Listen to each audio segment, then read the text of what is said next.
क्या आपका जीवन खुशहाल नहीं? बिजनेस है कि बढ़ता नहीं? शेयर खरीदो, मुनाफा नहीं? शरीर है, तंदुरुस्त नहीं? शादीशुदा हैं लेकिन संबंध नहीं? जीवन तो है लेकिन खुशहाल नहीं? घर का सपना साकार नहीं होता? विदेश का वीजा नहीं मिलता? अपना करियर गोलमोल? बच्चों का भविष्य डामाडोल? हुनर है, कामयाबी नहीं? कलाकार हैं, शोहरत नहीं? कदम तो हैं पर रास्ते नहीं? सोचिए, समझिए, आखिर कारण क्या है? मिले विश्व प्रख्यात ज्योतिषाचार्य श्री पी.के. सरना जी से। देश विदेश में अब तक हजारों कुंडलियां एवं हस्तरेखाएं देख उनका दोष निवारण कर लाखों लोगों का भाग्य उत्थान कर चुके हैं। 2 दशकों से ज्योतिष शास्त्र, वास्तु शास्त्र एवं हस्तरेखा के गहन शोध एवं अध्ययन के चलते अद्वितीय पुस्तक की रचना भी की। Dictionary of significators in astrology. जन्म तिथि एवं समय की सही जानकारी न होने पर भी स्थिति एवं समय चक्र आकलन द्वारा कुंडली तैयार कर समस्याओं का समाधान करते हैं। जीवन अनमोल है, इसे बेहतर और खूबसूरत बनाएं। देखे जाने ग्रहों का संदेश। नमस्कार, मैं हूं शायना और आप देख रहे हैं ग्रहों का संदेश। दोस्तों, जैसा कि इस प्रोग्राम के नाम से ही जाहिर है कि ग्रहों का संदेश, यानी कि आपके ग्रह आपके बारे में क्या कहते हैं, वो क्या बताते हैं। आपका फ्यूचर ठीक वैसा ही है जैसा आप सोचते हैं, या फिर उसमें कोई प्रॉब्लम है, या फिर वो बहुत ही अच्छा जाने वाला है। आइए इन सब चीज़ों की जानकारी लेते हैं हमारे साथ स्टूडियो में मौजूद ज्योतिष, वास्तु और हस्तरेखा विशेषज्ञ श्री पी.के. सरना जी। सरना जी, आपका हमारे स्टूडियो में बहुत बहुत स्वागत है। नमस्कार। नमस्कार सरना जी, हमने अक्सर देखा है कि आप एम्पैथी वर्ड का बहुत यूज करते हैं, तो आफ्टर ऑल ये है क्या, ये एम्पैथी वर्ड है क्या? देखिए, हम जिस ब्रह्मांड में रह रहे हैं, जिस हम स्थिति में रह रहे हैं, उसमें बहुत से ग्रह हैं हमारे जो इर्द गिर्द हमारी पृथ्वी के आसपास घूम रहे हैं। सूर्य है और बाकी सब ग्रह भी हैं, और ये सब ग्रह सूर्य से ही निकले हुए हैं। तो एम्पैथी शब्द होता है समानुभूति। जब हम एक सा महसूस करते हैं, हम ये मानते हैं कि पृथ्वी सूर्य से निकली है जी, और हम पृथ्वी के अंग हैं। इसका मतलब कहीं ना कहीं एक ही रक्त प्रवाह है। जैसे आप समझिए, एक माँ है और उसके बच्चे हैं, एक ही रक्त प्रवाह है। तो इसमें एक जैसी फीलिंग का आ जाना जायज़ ही है। कहीं ना कहीं हम में सूर्य का प्रभाव है, तो हमारी हड्डियों में और हमारे रक्त में सूर्य के अणुओं का प्रवाह बना रहता है। ये बात बिल्कुल तय है। तो हम ये बात बहुत अच्छी तरह समझ सकते हैं जब हम ये देखें। जब आजकल स्टडी भी काफ़ी चली है और इसमें चल भी रही है, एक ही जो अंडा है उससे जब 2 बच्चे पैदा होते हैं तो उनको आप कहीं दूर भी रख दें। मैं जुड़वा बच्चों की बात नहीं कर रहा हूँ। जुड़वा बच्चों में तो 2, 4, 5 मिनट का ही फ़र्क होता है, वो एक अलग बात हो गई है। लेकिन मैं जिसकी बात कर रहा हूँ, अगर ऐसे बच्चों को अगर आप दूर भी रख दें और उन्हें आप कुछ बनाने को कहें तो एक सी उनके विचार मिलेंगे। आपको अगर कोई तस्वीर बनाने को कहें तो जब आप देखें तो तस्वीर में काफ़ी समानता नज़र आएगी आपको। तो ये एक एम्पैथी होती है, एक जैसा विचार होना, एक जैसी सोच होना। तो ऐसे ही कहीं सूर्य में, पृथ्वी में, बाकी ग्रहों में, हम में, जड़ चेतन में, जितना भी ये सब सौर मंडल का हिस्सा है, इन सब में एक एम्पैथी है, एक विचार है। तो ये ज्योतिष में इसका हम कहीं कहीं इस्तेमाल करते हैं, इसीलिए शायद आपने सुना होगा मेरे मुंह से। जी बिल्कुल, अक्सर आप यूज़ करते हैं, तो मैंने कहा चलो आज पूछ ही लूँ, क्योंकि मेरे मन में अगर ये सवाल आया है तो हो सकता है हमारे दर्शकों के मन में भी आया ही होगा। सरना जी, जो ये हमारे पास आज पहला मेल आया हुआ है, कुणाल जी हैं ये कहते हैं मेरे बेटे का जन्म, इन्होंने जन्म तिथि नहीं लिखी है, इन्होंने कहा है कि उनका जो उन्होंने कुंडली जब बनवाई तो वो उन्होंने पहले से ही बताया है कि उनका जन्म जो है गण मूल नक्षत्र का है। मैं बहुत चिंतित, उनके बच्चे का, जी उनके बच्चे का जन्म, उन्होंने कहा कि मैंने पता किया, उसकी कुंडली निकलवाई है तो उसका जो जन्म है वो गण मूल नक्षत्र का है। मैं बहुत ज़्यादा चिंतित हूँ। पंडित जी ने कहा है कि उसका असर पूरे परिवार पर आता है, बच्चे की सेहत पर भी काफ़ी असर आ रहा है और उसकी पढ़ाई पर भी, आगे करियर बढ़ने में भी परेशानियां आएंगी, ऐसा पंडित जी ने कहा है। मैं तब से बहुत चिंता में हूँ, जब तक उसकी सेहत, और तभी से उसकी सेहत जो है वो ख़राब हो रही है। मैं उसकी मूलों की पूजा भी करवा चुका हूँ, परंतु अभी फ़ायदा नज़र नहीं आ रहा है, डर लगता रहता है। कृपया मार्गदर्शन करें कि क्या होगा तथा क्या हमें क्या करना चाहिए ताकि बच्चे की सेहत ठीक रहे और परिवार पर भी कोई संकट ना आए। मैं ये कहना चाहूँगा, आपने जो गंडमूल की समस्या रखी है, बहुत सारे बच्चों का जन्म इन स्थितियों में देखा गया है जब बच्चे मूलों में पैदा होते हैं। मूलों में पैदा होने का छोटा सा आप अर्थ समझें कि जब भी बच्चे का जन्म बुध या केतु के नक्षत्रों में हुआ है, जब भी चंद्रमा इन नक्षत्रों में गोचर करता है तो उस नक्षत्र का जन्म माना जाता है, जिस भी नक्षत्र में चंद्रमा चलता है। तो अगर ये नक्षत्र बुध या केतु के हैं तो गंडमूलों का जन्म माना जाता है वो। लेकिन ये बहुत ज़्यादा इफेक्टिव नहीं हो पाते हैं। कुछ स्थितियाँ इसके साथ में हमें जोड़नी चाहिए। सिर्फ यही नहीं है हम इनको देख लें और उसके बाद हम कहें मूलों का जन्म है तो इसमें जो आपकी सेहत खराब रहेगी, कैरियर में परेशानी आएगी, या फिर ये कह देंगे जो पूरे परिवार को परेशानी है। ये सिर्फ एक नज़रिया हो गया एक चीज़ को देखने का। ऐसा हमें नहीं करना चाहिए। हमें ये भी देखना चाहिए कि जो चंद्रमा का संबंध है क्या छठे, 8वें या 12वें घर से बन रहा है, क्या उन नक्षत्रों का जो संबंध है छठे, 8वें या 12वें घर से बन रहा है। अगर ऐसा कुछ है तो मैं ये ज़रूर कहूँगा कि हाँ, वहाँ पर वो चीज़ प्रभावशाली है और ऐसे में ये जो बच्चे पर असर आएगा उसकी सेहत पर भी आएगा, उसके कैरियर पर भी आएगा, उसका असर पूरे परिवार पर भी हो सकता है। बच्चे की सेहत भी खराब रह सकती है, लेकिन वो भी तभी है जब गोचर में कहीं उन नक्षत्रों में, उन दशाओं का, जो दशा के लॉर्ड हैं उनका कहीं गोचर में या ट्रांजिट में उन सब चीज़ों के साथ जुड़ेंगे। जब तक जुड़ाव नहीं होगा तब तक प्रभाव नहीं होगा, और जैसे ही जुड़ाव होगा तो फिर वो प्रभाव नज़र आएगा। उसे आप कह सकते हैं गंडमूलों का जन्म है और उसके बाद उनका प्रभाव है। सिर्फ यह कह देना कि भाई मूलों में जन्म हुआ है और ये सारी चीज़ें होंगी, ये ठीक नहीं है। और जैसे ये कह भी रहे हैं, मैंने पूजा करवाई भी है, और लेकिन फिर भी जो यथास्थिति बनी हुई है तो कहीं ना कहीं दशाओं का प्रभाव आता है जी। तो सिर्फ एक उस फैक्टर को लेकर ना चलें ये, और जन्म कुंडली कहीं और भी दिखा लें, कहीं अच्छे विद्वान जो हैं पंडित जी हैं उनको दिखा लें, और फिर उसके बाद ये डिसाइड करें कि करना क्या है। ऐसे कन्फ्यूजन की स्थिति में ना रहें वो जी। सना जी, यहाँ पर हमारे पास बहुत सारे मेल आए हुए हैं, लेकिन मेल लेने से पहले फिलहाल वक्त हो चला है एक छोटे से ब्रेक का। आप कहीं जाइएगा नहीं, क्योंकि ब्रेक के बाद आपके मेल्स लेंगे और सना जी से जानेंगे उनके उपाय।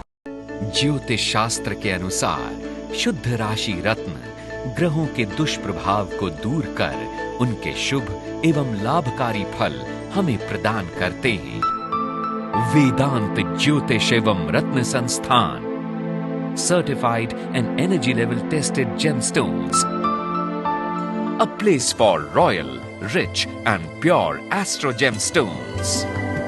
वेदांत ज्योतिष एवं रत्न संस्थान दीर्घायु, भक्ति, मुक्ति और मोक्ष प्रदान करने वाला पूर्ण सफलतादायक रुद्राक्ष भी प्राप्त कर सकते हैं। वेदांत ज्योतिष एवं रत्न संस्थान, 8208 Shivalik, Malviya Nagar, new Delhi 110017, phones 09911055543, 09911055546, 09911055549, email astrohelp@pksarna.com, website www.pksarna.com। Break के बाद ग्रहों का संदेश में एक बार फिर से आपका बहुत बहुत स्वागत है। सना जी, हमारे पास जो ये दूसरा मेल है जबलपुर से है। ये जबलपुर में रहते हैं और कहते हैं मेरा नाम आशीष है, मेरी जन्म कुंडली नहीं है, परंतु मैं कोई रत्न पहनना चाहता हूँ, तो कृपया आप मुझे मार्गदर्शन कीजिए मेरा कि मैं कौन सा ऐसा रत्न पहन सकता हूँ। आशीष जी नमस्कार, आपका प्रश्न मैंने सुना है, अच्छा इंटरेस्टिंग सवाल है, क्योंकि आजकल ऐसा काफ़ी हो रहा है। लोग आते हैं हमारे पास, कुंडली नहीं होती है और फिर भी वो रत्न पहनना चाहते हैं, क्योंकि वो अपने आसपास माहौल में देखते हैं कि बहुत से लोगों ने रत्न पहने हुए हैं और तरक्की कर रहे हैं जी, बिल्कुल सही। डे बाय डे उनकी अड़चने, आप किसी से पूछें ये पहनने के बाद क्या रहा, तो वो कहते हैं हाँ फ़ायदा रहा। तो ऐसे जब आपने एक से सुना, दूसरे से सुना, तो आदमी के मन में बेचैनी होती है, इच्छा जागती है कि भी हम भी कुछ रत्न पहने।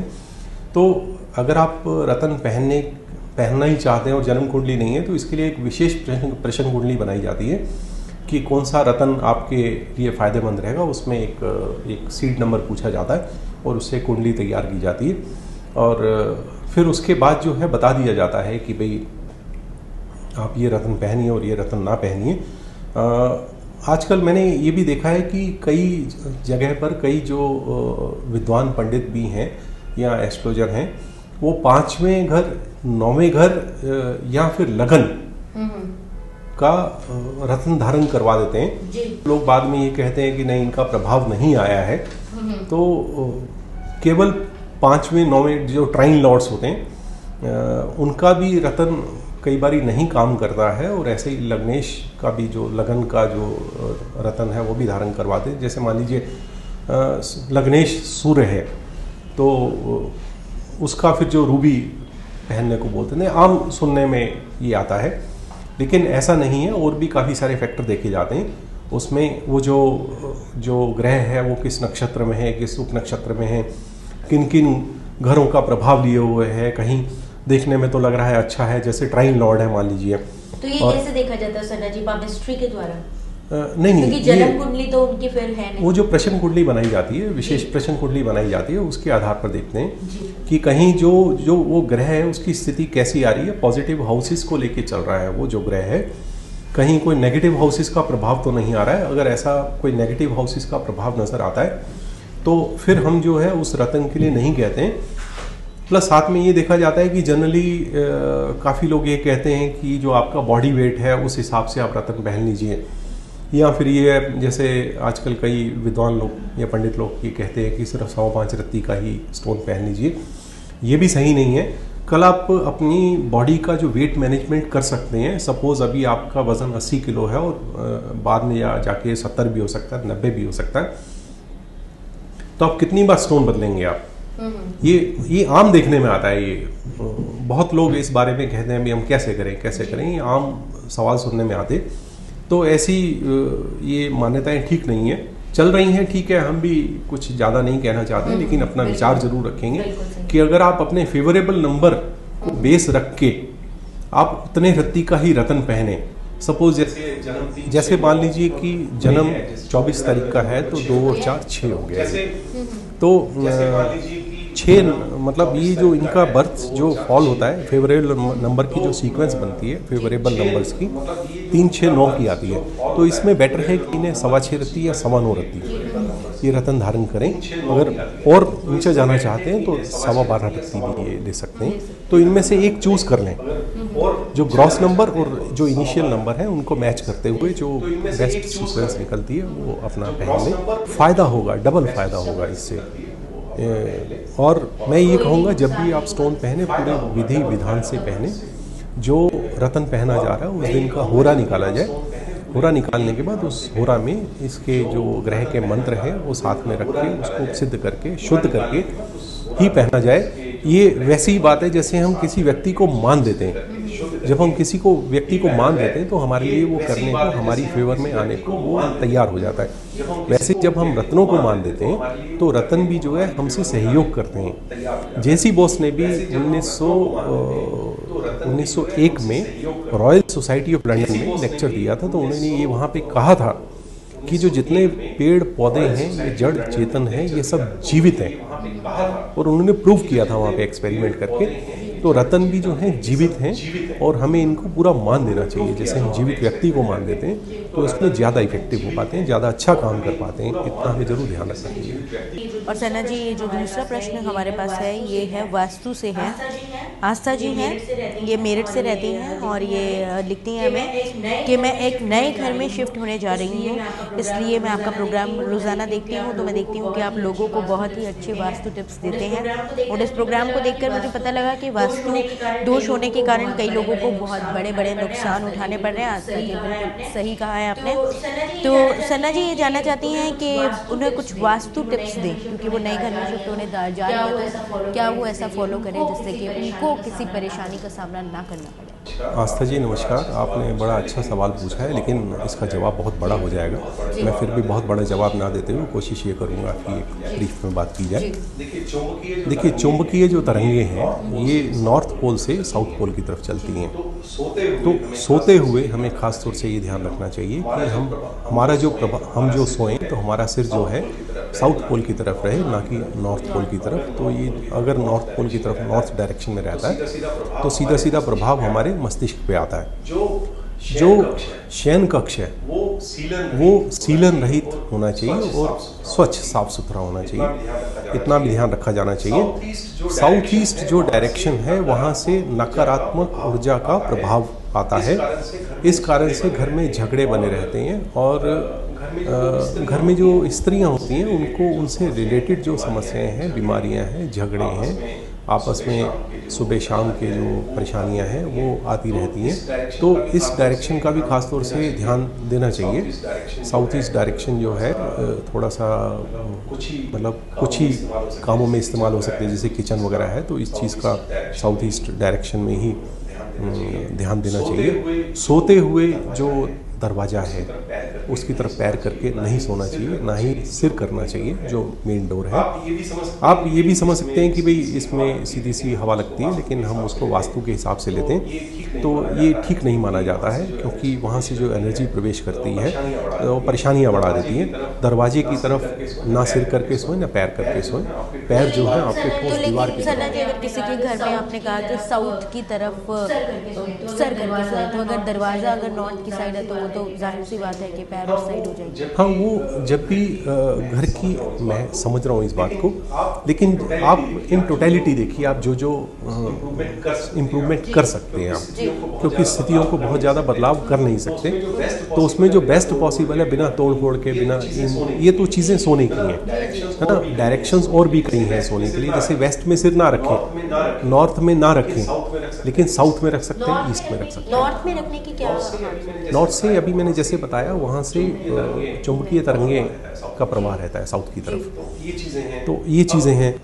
अब मैं एक बात और बताना चाहूँगा आस्था जी को कि जो शयन कक्ष है, जहाँ पर बेडरूम है, वहाँ पर एक्स्ट्रा फर्नीचर नहीं रहना चाहिए, इलेक्ट्रॉनिक गैजेट्स नहीं होने चाहिए, टीवी, मोबाइल वगैरह वहाँ पर ना रखें तो अच्छा है, क्योंकि इसमें जो उन पे इलेक्ट्रॉनिक ये जो चीज़ें हैं ये अपनी वेव्स छोड़ती हैं और ये सोते वक्त परेशान करती हैं ये चीज़ें। तो उन चीज़ों को भी अवॉइड करना चाहिए। नॉर्थ वेस्ट में कभी सिर करके नहीं सोना चाहिए। ये जो स्थिति है नॉर्थ वेस्ट की, जो अनमैरिड गर्ल्स हैं उनके लिए स्थिति सबसे अच्छी है, वहाँ पर वो रहें। और जो बच्चे हैं, पढ़ने वाले हैं, उनको जो है ईस्ट डायरेक्शन में, अविवाहित अनमैरिड जो लड़के हैं वो पढ़ने वाले हैं, वो ईस्ट डायरेक्शन में सिर करके सोएं, सबसे अच्छा है। ये इन चंद बातों का ध्यान रखें। मैं कहता हूँ कि लाइफ इजी हो जाती है। स्वामी हैं या बड़े बुजुर्ग लोग हैं, उनको साउथ वेस्ट डायरेक्शन का कमरा दें सोने के लिए। लेकिन हाँ, अगर वो किसी बीमारी में चल रहे हो, कोई सीवियर बीमारी हो, तो उसमें फिर वो साउथ वेस्ट डायरेक्शन में उनको ना रखें। तो ये थोड़ी सी चंद चीज़ें हैं, अगर इनका ख्याल करें तो अच्छा। मैं इनको शुभकामनाएं तो देता ही हूँ, नए घर में प्रवेश कर रहे हैं। इन चीज़ों के हिसाब से अपने घर का फर्नीचर, बेड वगैरह सब सेट करें और इनको लाइफ इजी और अच्छी महसूस होगी, नज़र आएगी इनको। ये वास्तु टिप्स हैं जी। तो सरना जी, ये जो वास्तु टिप्स आपने दिए हैं, मुझे नहीं लगता कि ये सिर्फ आस्था जी के लिए ही बेनिफिशियल है, ये हमारे सभी लोगों के लिए बहुत ही सही साबित होंगे। सभी को फायदा है, सभी को इनसे फायदा होगा। तो ये तो बहुत ही बढ़िया टिप्स दिए हैं आपने, और हमेशा की तरह आपने जो अपना कीमती समय निकाला हमारे लिए, उन सभी के लिए आपका बहुत बहुत धन्यवाद सरना जी। नमस्कार दोस्तों, ग्रहों के संदेश में आज तो फिलहाल इतना ही, लेकिन हम आपसे वादा करते हैं कि हमेशा की तरह कल फिर से होगी मुलाकात। लेकिन तब तक के लिए हमें दीजिए इजाजत। नमस्कार। मिलने के लिए संपर्क करें श्री पीके सरना जी, 8208 Shivalik, Malviya Nagar, new Delhi 110017। Phones 099-110-55543, 099-110-55546, 099-110-55549. Email astrohelp@pksarna.com. Website www.pksarna.com.